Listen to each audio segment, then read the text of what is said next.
శుభోదయం.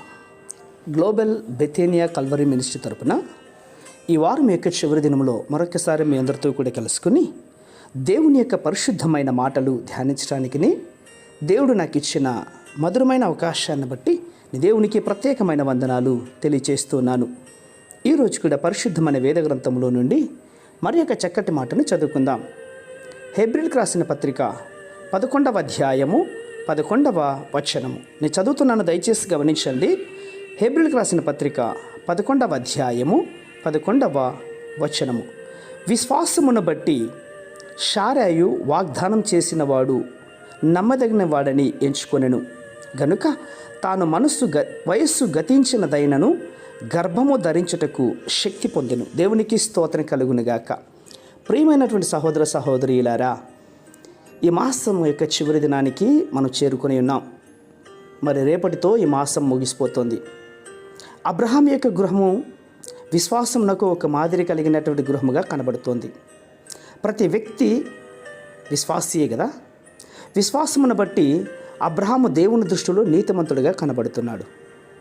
అతని భార్య అయినటువంటి శారమ్మ గారు విశ్వాసం వలన కుమారుని సంపాదించుకొని విశ్వాసులందరికీ కూడా తల్లిగా దేవుని చేత పిలువబడ్డారు. వీరి కుమారుడు ఇస్సాకు దైవ ధ్యానము జీవితం గడిపినటువంటి ఒక మాదిరి జీవితమును ప్రదర్శించాడు. వీరి కోడలు రిబ్కా దైవ చిత్తమునకు విధేయురాయలై బంధువర్గాన్ని జనములను విడిచి అబ్రహాం ఇంటికి బయలుదేరొచ్చింది. వీరి సేవకుడైనటువంటి ఎలయాజరు కూడా గొప్ప విశ్వాసి, ప్రార్థనాపరుడు కూడా. దైవాత్మ నడిపింపు గలవాడై రిబ్కాను గుర్తించాడు. అబ్రహాం ఇంట్లో ఉన్నటువంటి జంతువులను దైవ మహిమార్థకరమై కలిగి ఉన్నటువంటివే. ఎలియాజరు మోకరించి ప్రార్థిస్తున్నప్పుడు ఒంటె అతనితో కూడా మోకరించిందంట. ఎంత ఆశ్చర్యకరం కదండి. అంతేకాదు, అబ్రహాం ఇంట్లో ఉన్నటువంటి ప్రతి వస్తువు దేవుని మహిమపరిచినటువంటివే. అబ్రహాము అన్ని రాజులను జయించి తెచ్చినటువంటి ఆస్తిని తీసుకోమని సొదొమ గొమొర్రా రాజులు అడిగినప్పుడు అబ్రహాం ఇచ్చినటువంటి జవాబు ఏంటో తెలుసా?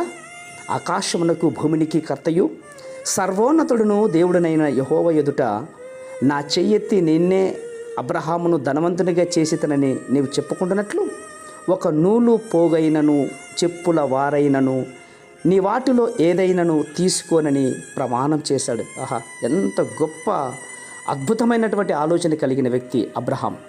అబ్రహాం యొక్క జీవితం ఏ విధంగా గొప్పగా దీవించబడింది కదండి.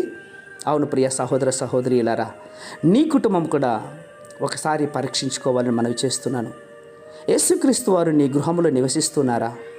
నీ గృహంలో ఉన్నటువంటి ప్రతి వ్యక్తి జీవితము, ప్రతి వస్తువు దేవుని మహిమార్థమైనటువంటివేనా? నీ గృహము అలంకరించిన ప్రతి వస్తువు కూడా ఆయన మహిమార్థకరంగా వచ్చినవేనా? పరీక్షించుకో. లేనట్లయితే రేపటి దినంలో మందిరానికి వెళ్ళి, ప్రభువా, నేను, నా జనము, నా కుటుంబము, నా వస్తువులన్నీ కూడా మీ మహిమార్థకరమై ఉండటకు సహాయం చేయమని ప్రార్థించండి. ప్రేమ నమ్మకమైన మా ప్రియ పరలోకపు తండ్రి, నిజమేనైనా అబ్రహాము కుటుంబము ఒక మాదిరి గలుగుని కుటుంబముగా మే మాసం యొక్క చివరి దినంలో మాకు తెలిపారు. ఈ మాటలు వింటున్న వారందరికీ కూడా వారి వారి కుటుంబాలు మీ నామ ఘనత మహిమార్థకరమై వాడబడినట్లుగా సహాయం చేస్తారని విశ్వాసంగా నమ్ముచు చిన్న ప్రార్థనను మా రక్షకుడిని యేసయ్య నంబట అడిగి వేడుకొని పొందుచున్నాం మా తండ్రి. ఆమేన్, ఆమేన్, ఆమేన్.